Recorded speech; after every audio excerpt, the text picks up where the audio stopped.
കോൺഗ്രസിനെ സംബന്ധിച്ചിടത്തോളം കുറച്ച് അധികം കോൺഫിഡൻസ് കൂടുതലുള്ള ഒരു കോൺസ്റ്റിറ്റ്യുവൻസി, കൂടുതൽ വോട്ടുകൾ കിട്ടും ഉറപ്പ് ഉള്ള ഒരു കോൺസ്റ്റിറ്റ്യുവൻസി. 3 തവണ ഇപ്പോൾ BJP വലിയ ഒരു തരംഗമായിട്ട് നിന്ന സമയത്ത് പോലും ജയിച്ച ഒരാളാണ് ശശി തരൂർ. അപ്പം അങ്ങനെയുള്ള ഒരു അഡ്വാൻറ്റേജ് ഒക്കെ ഈ സിറ്റിംഗ് MP-ക്ക് ഉണ്ട് എന്ന് അദ്ദേഹത്തിന് പറയാൻ കഴിയും. അത് മേ ബി അത് 2014-ലും 2019-ലും ഉണ്ടായിരുന്നു. ബട്ട് ഇന്നിപ്പോ 15 കൊല്ലം കഴിഞ്ഞിട്ട് ഒരു ക്വസ്റ്റ്യൻ ചോദിക്കുമ്പോൾ അതിൻ്റെ ഒരു ഉത്തരം വേണ്ടേ? 15 കൊല്ലം എന്ത് ചെയ്തു? അതുകൊണ്ടല്ലേ ഇപ്പോൾ അതിൻ്റെ ഒരു ആൻസർ ഇല്ലാത്ത കാരണമല്ലേ ഇപ്പോൾ അവരുടെ നെറേറ്റീവ് ഫുള്ളി ഈ മണിപ്പൂരും ബീഫും CA ഇതുവരെ ആ 2 പാർട്ടീസും ഒന്ന് നോക്കിക്കോളും, അവർ എന്തെങ്കിലും പറഞ്ഞിട്ടുണ്ടോ ഡെവലപ്മെന്റിനെ പറ്റിയിട്ട്? ഒരു ഒറ്റ അക്ഷരം വേണ്ടിയിട്ടില്ല. ഈ പുള്ളി ഇന്ന് ഞാൻ തെറിയൊന്നും പറയുന്നില്ല, ഈ പുള്ളി ഇന്ന് ഞാൻ കോൺസ്റ്റിറ്റ്യൂഷനെ പ്രൊട്ടക്റ്റ് ചെയ്യും, ഞാൻ റിലീജിയസ് മൈനോറിറ്റീസും പ്രൊട്ടക്റ്റ് ചെയ്യും. 10 കാലം നരേന്ദ്രമോദിജി എന്തെങ്കിലും ചെയ്തിട്ടുണ്ടോ കോൺസ്റ്റിറ്റ്യൂഷൻ റിലീജിയസ് മൈനോറിറ്റീസിന്? ഇതെല്ലാം ഒരു മേക്ക് ബിലീവ്. പെർഫോമൻസ് ഇല്ലെങ്കിൽ ഞാൻ ഒരു വേറൊരു ഇഷ്യൂവിനെ അഡോപ്റ്റ് ചെയ്യും, അതിൻ്റെ ടീഷർട്ടൊക്കെ ഉണ്ടാക്കി ഞാൻ ഇടും. I am a protector of constitution. ആരാ ചോദിച്ചത് കോൺസ്റ്റിറ്റ്യൂഷൻ പ്രൊട്ടക്ട് ചെയ്യാൻ? അത് സുപ്രീം കോർട്ടില്ലേ? അതിനെന്തിനൊരു MP? അപ്പോൾ ഈ ശരിക്കുള്ള ഇഷ്യൂവിൻ്റെ ഒരു ആൻസറും ഒരു ഒരു ഒരു ഒരു ഒരു ഓൾട്ടർനേറ്റീവ് നെറേറ്റീവും അതിന് ഞങ്ങളുടെ ഡെവലപ്മെൻറ്റ് റെക്കോർഡിൻ്റെ ഒരു കമ്പീറ്റ് ചെയ്യാൻ പറ്റാത്ത സമയത്ത് ഈ ന്യൂ ഇഷ്യൂസ്, അത് ഞാൻ അവരെ ഗ്രഡ്ജ് ചെയ്യുന്നല്ല, അവരുടെ പൊളിറ്റിക്കൽ സ്ട്രാറ്റജി. ബട്ട് സത്യം പറയണല്ലോ, ഈ മൈനോറിറ്റീസ് ഉള്ള സ്ഥലങ്ങളിൽ പോകുന്നുണ്ട്, പ്രത്യേകിച്ച് തീരദേശ മേഖല. നമ്മളെ തീരദേശ മേഖലയുടെ ഒരു വിഷയം എടുക്കുന്നതിന് മുമ്പ് തന്നെ ഞാൻ ചോദിക്കുന്നത്, ലത്തീൻ സഭയ്ക്ക് കൂടുതൽ ഇൻഫ്ലുവൻസ് ഉള്ള ഒരു സ്ഥലമാണ്.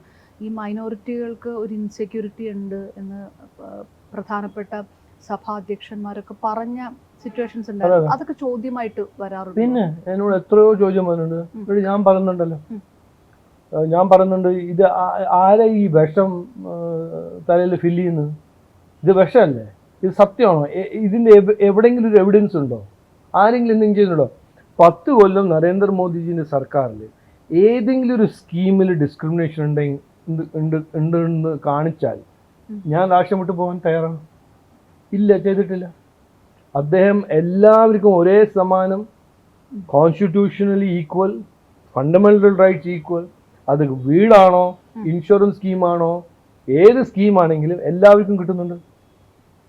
ഞാൻ പറഞ്ഞ മതി, ഇന്ത്യൻ്റെ രാഷ്ട്രീയ ഹിസ്റ്ററിയിൽ, ചരിത്രത്തിൽ ഒരു 1-2 പാർട്ടീസ് ഉണ്ട് ഈ വിഷം നിറഞ്ഞ് ആൾക്കാരെ പേടിപ്പിച്ച്, അങ്ങനെ പേടിപ്പിച്ച് വെച്ച് ഒരു വോട്ട് ബാങ്ക് ആക്കി മുമ്പോട്ട് പോകുന്ന ഒരു പാർട്ടി. ഞാൻ പേര് പറയുന്നില്ല. അവർക്ക് അതാണ് വേണ്ടത്. അവർക്ക് ഞാനൊരു സാധനം ചോദിക്കട്ടെ, ഇതെന്താണ് 10-15 കൊല്ലമായിട്ട് ആ കമ്മ്യൂണിറ്റീൻ്റെ പ്രോബ്ലംസ് ആരും സോൾവ് ചെയ്യാത്തത്? എന്തുകൊണ്ട്? പ്രോബ്ലമിൻ്റെ സൊല്യൂഷൻ ഞാൻ പറഞ്ഞുതരാം. ഇന്ന് ഞാൻ 2 ദിവസത്തിൽ വന്ന് 3 ആൾക്കാരെ കൊണ്ടുവന്ന് പ്രോബ്ലമിൻ്റെ സൊല്യൂഷൻ പിടിക്കുമ്പോൾ പുള്ളി പറഞ്ഞു, അല്ല അതൊരു ലെറ്റർ, ഇയാൾ എഴുതിയ ലെറ്ററാണ്, ഞാനും ലെറ്റർ എഴുതിയിട്ടുണ്ട്. ഞാൻ 23 ദിവസം കഴിഞ്ഞിട്ട്, 23 ദിവസമല്ല, 8 ദിവസം ഇവിടെ കാൻഡിഡേറ്റായി വന്നു കഴിഞ്ഞിട്ട് ഞാൻ ചെയ്യുന്നു പണി. 15 കൊല്ലം ആരും ചെയ്തിട്ടില്ല. എന്തുകൊണ്ടാണ് അവർ ചെയ്യുന്നില്ല? ഇതൊരു ഞാനൊന്നും പറയാൻ പോകുന്നില്ല. ഇത് യുവർ വ്യൂവേഴ്സ് ഒന്ന് വിചാരിക്കണം. എൻ്റെ ഒപ്പീനിയനിൽ ഇത് ഇവരുടെ ഒരു സ്ട്രാറ്റജി, ആൾക്കാരെ അങ്ങനെ വെക്കാൻ, പേടിപ്പിച്ച് വെക്കാൻ. സൊല്യൂഷൻ ഉണ്ടാക്കണ്ട, അവർക്ക് റിസോഴ്സസ് ഒന്നും കൊടുക്കണ്ട. ഞാൻ ഇന്നലെ പിന്നെ വേറെ തീരദേശത്തൊരു വില്ലേജിൽ പോയി. അവിടെ എല്ലാ മഴക്കാലത്തും സീസണിൽ വീട് വാഷ് ഔട്ട് ആയിട്ട്, മീൻസ് അത് റീകൺസ്ട്രക്ഷൻ. അതെന്താ? അവർക്ക് ഇൻഷുറൻസ് ഇല്ല, അവർക്ക് ഹെൽത്ത് കാർഡില്ല, സെൻട്രൽ ഗവൺമെന്റ് സ്കീംസ് ഒന്നും അവിടെ അവർ രജിസ്റ്റർ ചെയ്യാൻ സമ്മതിക്കില്ല. പക്ഷേ MP-യുടെ ഫണ്ട് മതിയാവുന്നില്ല. അല്ലല്ല, സെൻട്രൽ ഗവൺമെന്റ്, ഞാൻ സംസ്ഥാന സർക്കാരിനെ പറ്റി പറയുന്നത്. സംസ്ഥാന സർക്കാർ അവിടെ കൊടുക്കാൻ സമ്മതിക്കില്ല. MP ആണെങ്കിൽ അത് ഫൈറ്റ് ചെയ്ത് റീച്ച് ചെയ്യണ്ടേ? അതാണ് ലെറ്റർ അയച്ചിട്ട് സൊല്യൂഷൻ. അത് നോക്കൂ, എന്നോട് 3-4 ദിവസം മുമ്പ് ആര് പറഞ്ഞു, UN ശശി തരൂർ സിമിലർ. ഞാൻ പറഞ്ഞു, ഭഗവാൻ അത് മാത്രം പറയരുത്,